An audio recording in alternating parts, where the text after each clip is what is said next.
Alors bonjour à tous et à toutes. Aujourd'hui je voudrais résoudre avec vous le problème et la vérité nous rendra libres. Pourquoi est-ce un problème? Parce que tout le monde cherche la vérité et tout le monde cherche à être libre. Mais les gens ne savent pas comment trouver la vérité et donc comment être rendus à la liberté. Dans les Écritures, Jésus a dit « Je suis le chemin, la vérité, la vie, nul ne vient au Père que par moi ». Et il a dit dans le passage du chapitre 5, versets 6 à 8 de Saint Jean, qu'il est le bon berger.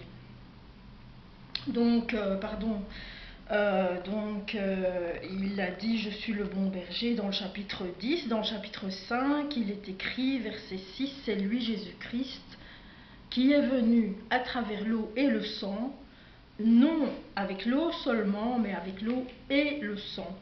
Et c'est l'Esprit qui en rend témoignage, parce que l'Esprit est la vérité. 7. Ainsi, ils sont trois à rendre témoignage. 8. Verset 8. L'Esprit, l'eau et le sang. Et les trois sont d'accord. Verset 9. Nous recevons le témoignage des hommes.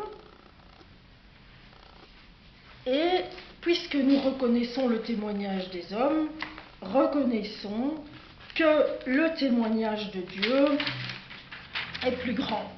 Car c'est le témoignage de Dieu, celui qu'il a rendu à propos de son Fils. Mais même si on a appris tout ça, quelque chose peut nous bloquer, nous empêcher d'accéder à la vérité tout entière. Et la vérité, Jésus-Christ, qui est venu s'incarner dans Marie et se faire semblable à nous, lui qui est le tout autre, il est venu pour nous sauver, mais puisqu'il a dit « Je suis la vérité », s'il faut nous sauver, c'est que quelque chose ne va pas. On n'est pas libre ou on est en danger, c'est la même chose, mais quelque chose ne va pas. Quel danger et pourquoi?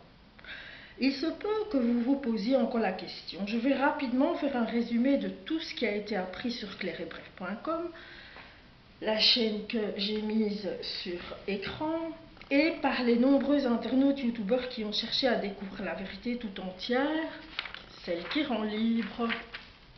Point par point, revoyons l'histoire à travers les événements bibliques de la Genèse.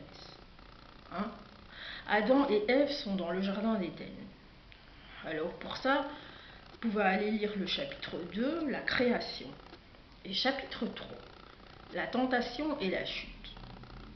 On peut résumer en disant qu'Ève a le choix entre obéir à son Père éternel ou se laisser berner ou éblouir ou séduire par une créature qui se montre sous ses plus beaux traits et qui lui promet des plaisirs et des savoirs immédiats. Ève se laisse séduire. Pourquoi? Parce qu'elle croit que son père veut garder le savoir et la sagesse pour lui seul. On pourrait dire comme une fille qui voit que son père cherche à la surprotéger. Parce qu'elle est attirée par le bling-bling, tout ce qui brille, parce qu'elle croit dans des promesses d'un menteur, d'un imposteur, parce qu'elle est têtue et ne craint pas les conséquences. Bref, elle donne sa confiance au père du mensonge au lieu de donner sa confiance au père de la vérité. Jusque-là, rien de compliqué. On disait, Ève n'a pas peur des conséquences de son entêtement. Son entêtement, évidemment, a écouté le menteur. Quelles conséquences, Cet imposteur reçoit la plus grande des condamnations, à savoir, plus jamais il ne saura redevenir humain. Pour savoir, Genèse 3, versets 14 et 15, c'est Dieu qui le condamne. Deuxièmement, conséquence pour la femme, Genèse 3, verset 16, donc du péché, tu enfanteras dans la douleur, et l'homme te dominera. C'est une malédiction ou une conséquence. 3, conséquence pour l'homme du péché, Genèse 3, verset 17. À l'homme il dit, donc Dieu, c'est avec peine que tu cultiveras, puisque tu as écouté ta femme et mangé du fruit. Le sol est maudit à cause de toi. Explication. Pourquoi et comment sont données ces malédictions? Éden, qui veut dire jardin des plaisirs, on voit que les plaisirs, Dieu les a retirés. Donc, il les a retirés à son ennemi, qui jusqu'au bout a refusé de l'écouter, Lucifer, à la femme qui a désobéi et a suivi les conseils du mentor plutôt que les conseils de son père. Par naïveté, stupidité et par séduction de la part de l'ennemi qui l'a induit en tentation. 3. À l'homme qui, ne sachant que faire suite à l'imprudence et l'entêtement de sa femme, l'a écouté pour la sauver plutôt que d'écouter Dieu, son chef. Alors je vais m'assurer que c'est bien en train d'enregistrer. Excusez-moi. Les malédictions sont données, je disais, pour punir, mais surtout pour faire comprendre l'absolue nécessité pour Adam et Ève de lui obéir, parce qu'il est leur père et personne d'autre, parce que s'ils écoutent l'autre, le menteur, et qu'ils obéissent à l'autre, il va contribuer à les perdre. Les malédictions ne sont pas distribuées de la même façon à chacun des protagonistes. D'abord, elles sont distribuées à l'ennemi de Dieu. Il n'y a plus de possibilité de salut pour l'ennemi de Dieu. Tout est terminé, il est déjà jugé. Deuxièmement, à la femme. Donc les malédictions à la femme, il a redonné une chance de salut, mais au prix de multiples souffrances lors des accouchements.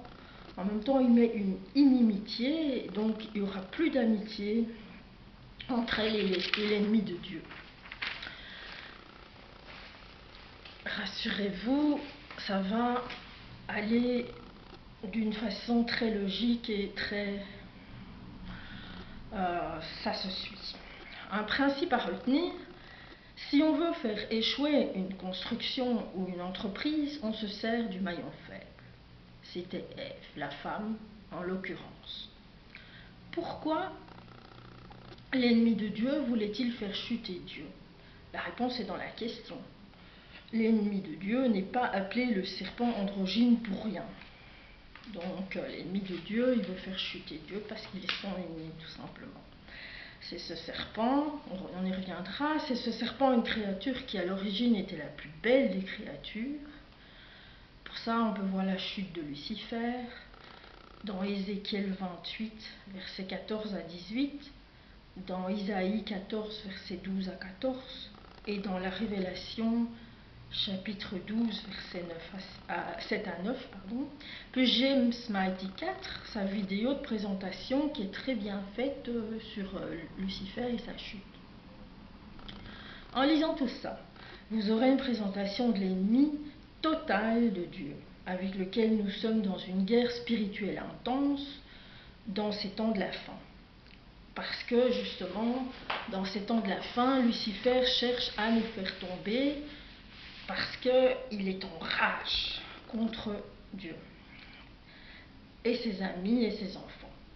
Les moyens d'en sortir, lire la Bible, le Verbe, prier, mais on verra ça après. Lilith, présente dans le premier récit de la création et dans le livre d'Isaïe, n'a pas voulu se soumettre à Adam. Lilith était-elle, oui, androgyne, on ne sait pas. J'en ai déjà parlé dans la présentation d'Ève. Ce qu'on sait, c'est que les anges tombés du ciel et qui ont fécondé les filles des hommes, voire Enoch, ma radio, donc leshébrefs.com, et le livre des secrets d'Enoch, étaient bel et bien des hommes. Au départ, il y a eu une rébellion. Lucifer en a été l'initiateur. Puis, il y a eu le tiers des anges du ciel qui l'ont suivi, donc rebelles à sa suite, à Dieu et à ses ordres. Ils ont vécu longtemps avant Ève et Adam et ont construit beaucoup de tours de Babel et ont enduré beaucoup de déluges. Mais chaque fois, y résistaient. Au moment où Adam et Ève sont eux aussi tombés de leur état angélique, parce que Ève a cru bon d'écouter un ange déchu. Ces créatures étaient androgynes et déjà capables de se transformer, de se reproduire. C'était ce qu'on peut appeler un capharnaüm, un vrai bordel. La honte d'Adam et d'où la honte d'Adam et Ève d'être tombés si bas. Explication. Ces anges, pour se transformer, étaient déjà très intelligents et possédaient toutes les techniques nécessaires.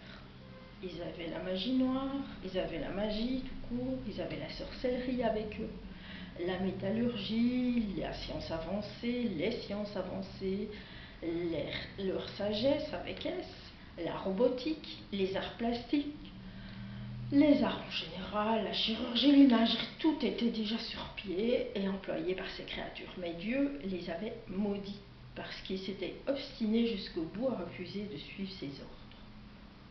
C'est l'histoire du 666 qui n'a abouti jamais au 7. Et il avait préparé leur punition. Mais voilà, c'est comme dans un jeu de cartes. Au moment où les hommes d'un camp vont gagner, les hommes ou femmes de l'autre camp suggèrent à une femme, maillon faible, de s'en mêler et de divulguer des cartes à son adversaire. Et c'est sans doute ce qui s'est passé. Ève, séduite par l'adversaire et ce qu'il lui suggérait, et croyant que c'était un jeu, ne s'en est pas méfiée. Et elle a commencé à jouer entre guillemets, j'ai mis, avec le camp adverse, jusqu'à ce que ceux du camp adverse ne la laissent plus revenir en arrière. Ils ont utilisé des drogues pour la convaincre de ça. Ils ont utilisé toutes sortes d'artifices, vous pouvez imaginer. Maintenant, c'est toute l'humanité qui s'est laissée séduire comme Ève dans un jeu, entre guillemets, de cartes.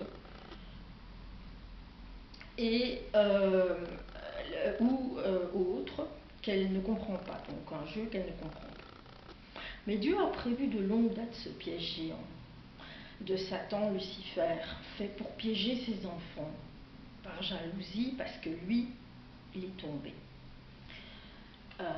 Donc pour les